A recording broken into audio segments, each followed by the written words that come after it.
What's up, HBO fans? There's a new drama horror series coming to HBO this month. It's called Lovecraft Country and it's executive produced by Misha. Also attached to this project are Peele and J.J. Abrams. So we have big expectations here. This show is about the story of Atticus Freeman, played by Jonathan Majors, an ex-army veteran who's searching for his missing father, and joining him in this journey is Jurnee Smollett playing Letty and Courtney B. Vance playing his uncle George Freeman. Now back for the third time in this vlog is my cinephile friend Carlos. Welcome back to the channel. How are you doing? Good, Kevin. How are you? Long time no see. Yeah, I know. I'm so glad that you recommended this series for us to review. I think this is one of the big shows coming this year, and they really have a big budget for this. But I want to know first your unfiltered initial thoughts for this season premiere. For sure. When I first recommended this to you back in May or June, I knew that this was right up your alley because you like sci-fi and you like drama, so it's worth recommending. Now we get to the season premiere. All my expectations were met and exceeded, to be honest, because I have not seen something like this. It's about the civil rights movement in the United States in the 1950s, and we get to meet these characters who have a purpose and meeting monsters along the way. Monsters meaning the real live ones and products of their imagination. Yeah. So the first episode really set the bar high. I'm pretty sure we're gonna get a solid season. This show has so much meat and substance to it, and I know I've mentioned this to you that I love Jordan Peele's recent horror movies, Get Out and Us, because they successfully intertwine the horrors, the monsters that creeps on us every night, and also those monsters that are represented by the social ills of the society. And this one, you can really feel the whole vibe of those themes that's going to play out not only just on the first episode but throughout the entire season. This episode already teases what the show is about in its first few minutes, and there's a dream sequence from character of Jonathan Majors where this is shot in a black and white cinematography. He's on a war, and then the scene suddenly shifts into a battle with the aliens, the terrifying kind, and then the color of red pops. I would like to think that this has been inspired by Stanley Kubrick's The Shining, and throughout the show has been heavily influenced by all of the genre horror films that we've seen back in the day. About the characters, they already have interesting fragments to their backstory to say that you are going after likable and rootable protagonists of the show. I think I'm going to focus first on the character of Jonathan Majors. He plays Atticus Freeman, an ex-army veteran. And what I like about this character, aside from the fact that his name is Atticus, which is one of the characters of one of my favorite novels, To Kill a Mockingbird, that has a protagonist named Atticus Finch. It also deals on the themes of racial injustices. But in that novel, while Atticus Finch is a white guy, he also works as a defendant for the black people. So I would like to think that's like a little Easter egg of like one of the most regarded literary works. I can sense that there's a conflict to this character. Like, he wants to pursue some scholarly stuff, academic stuff, but he can't really move past that level because he's expected by his older generation to carry their burden, which is to promote their civil rights, to uphold their rights, which is really struggling considering this is just the 1950s, and you can feel so much the hatred. I am really drawn to the character of Atticus Freeman because I would like to think that he's the type of guy who would like to have everything under his control. And he's very smart and perceptive, but looking at how the show goes, you know that he's going to be dealt with so many situations where he has no control over what's happening. You know what? I agree. Right off the bat, he seemed like a very layered character to me. He likes to read sci-fi, and that was highlighted on the show. The fact that he resents his father and now he is looking for him, that speaks a lot about what he will go through. It's very interesting to see what happens next, right? I've never seen Jonathan Majors before in anything. It made me want to check out his filmography. Also, I want to commend Jurnee Smollett. I saw her last in Twilight Twilight Zone. Jordan Peele is also attached to that. She also played Oracle in the Birds of Prey movie. They did a great job casting her, as well as Courtney B. Vance as the uncle.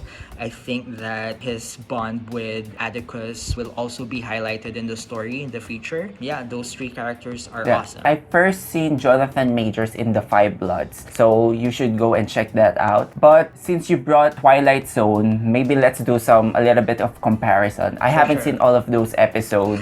Jordan Peele has this vision of delivering bite-sized terrors to its audiences, which some of the episodes kind of fell flat for me, but watching this episode, I am just happy that Jordan Peele has a new baby in his hands that he can cultivate into somewhat of a larger vision that he wants for the Twilight Zone. The second season of the Twilight Zone, it's a mixed bag for me. Twilight Zone is one of his projects, but I think that Lovecraft Country is one of his bigger projects. So he's really taking the time to become, I guess, one of a cult hit. We have yet to see the whole season, but I'm already expecting to hear a lot of great things about it. Misha Green wrote this episode and I really love the dialogues here. The performances are terrific. I cannot see a bad note coming from any of the cast. I loved how the show paused for a moment to bring some upbeat moments. They're partying. It only successfully layers our characters into multi-dimensional ones, that they're just not being driven by society as these poor miserable souls, but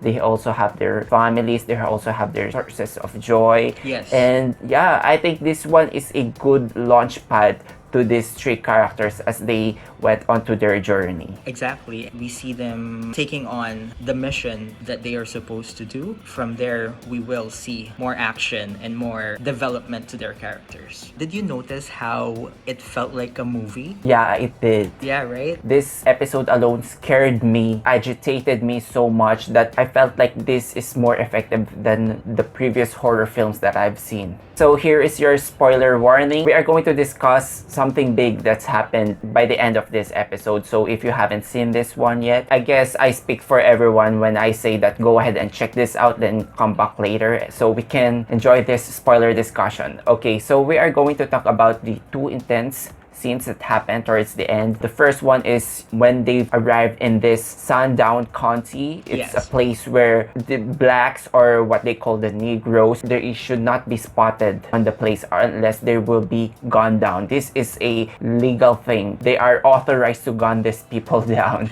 Yes. So this one is terrifying because what happened is they got caught, they got mixed up with a sheriff, and they were given few minutes to get out of this place. 9 minutes, right? Yeah, 9 minutes. And basically what happens is they are being tailed by that said sheriff. So it's an edge of the seat scene, as what you've mentioned. Yeah. I have to commend that sheriff actor because he really got into my nerve. It had a perfect pacing. That chase at the Sundown had me at the edge of my seat because I did not know what to expect, where the show was gonna go, if these characters were bound for, a merciless killing, or are the other way around. This is the 1950s. People are less accepting here. It's a different time, and I've learned this only in history books. This was all legal, and since it was only the start of the civil rights movement, it was a really tough time for the African Americans. It was a terrifying moment in history.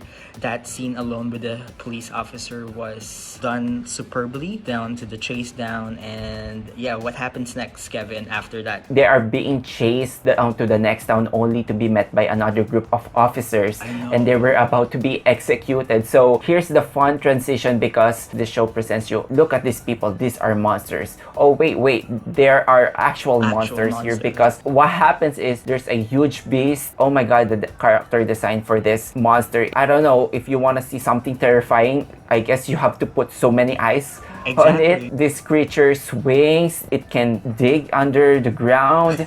Like, you're not really getting a break. It's that all intense happening so moment much. happened. Does the monsters remind you of Guillermo del Toro's monsters in his movies? Oh yeah, definitely. Pan's Labyrinth and... Those are the terrifying kind. Oh my god. Once they found out that monsters were chasing them from an unknown place, they just start running for their lives, and that had me sweating harrowing to a maximum. Yeah. And the thrill that I felt watching that, I was confused where they came from because Yeah. I did not know history had those monsters. But that's the genius of the show, the incorporation of Lovecraftian lore and some supernatural monsters. The gore, they're really not holding back, Oh and my I gosh. can feel that that's the only surface of it, because we're going to see more of that when you see that monster tearing limbs apart. Of Like, it's actual been a while, people, but right? Yeah. sometimes movie does it so cheaply that they're just fake. But here, the practical effects, the CGI, they're really outstanding for me. That's why I'm saying this feels like something you can watch on the cinema. There's a decision towards the end where it's kind of the reverse of the white savior, where in the end they're going to be saved by a black woman. Oh my And I God. really love that they really went for that route. Yes, she was sprinting away from the monster to get to her car. That scene also really made me jump several times until the end where she drove the car to the lodge. Yeah, actually, I find it very empowering that the saving is done by a black woman.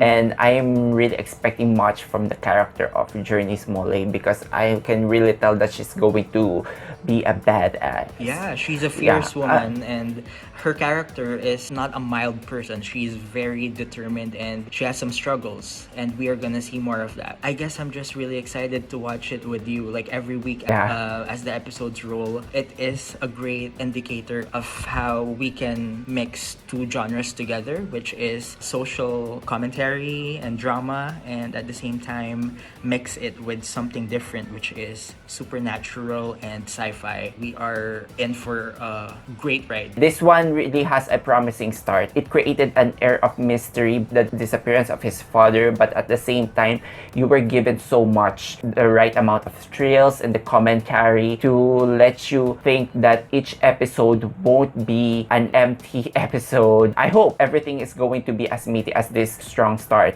of a premiere episode. I read somewhere that by the end of this first season, the initial premise would not be the end point. So that means that Wow. the story has a lot of layers and a lot of Wow. branches. So you and I are excited, and I'm sure all the horror fans and sci-fi fans will be so pleased. Since this is the season premiere, we're not going to give a rating first. We are going to reserve our ratings. We will be back by October, by the end of the show, and give our whole overall take of the show. And I hope you join us for the whole ride. You watch these episodes weekly, because we'll be watching it with you. Carlos, thank you so much Thank for you. joining me. If you enjoyed watching this episode, please give us a like and consider subscribing for weekly reviews on movies, TV, and video games. Comment down below what you think about this episode. Till then, guys, see you on the next one. Bye. Bye.